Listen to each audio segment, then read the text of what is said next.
So we're going to cover a lot of information, and I'll just forewarn, just forearmed. When I say a lot of information, I mean a ton of information.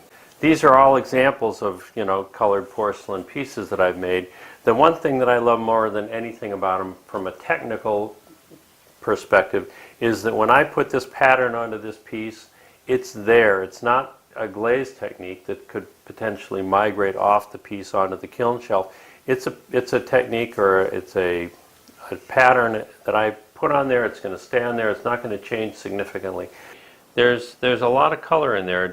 It's hard to pick out all the colors. I know because I made the piece, but there's probably a good 40, 50 different colors of blue to purple to light blue, back to white. There's probably going to be 10, 15 techniques we'll cover, all of which I use from time to time, but never simultaneously. So we'll talk about slip trailing. I use slip trailing very rarely, but when I need it, it's wonderful to know how to do it. We'll talk about slip painting. I use that constantly. We'll talk about Nericomi and Neriage, two traditional Japanese techniques that are fascinating. Both have slightly different, or pretty significantly different characteristics, but use the essential colored clay technique. We'll talk about translucency, how to achieve translucency. I'll give you some recipes for clays that will be highly translucent.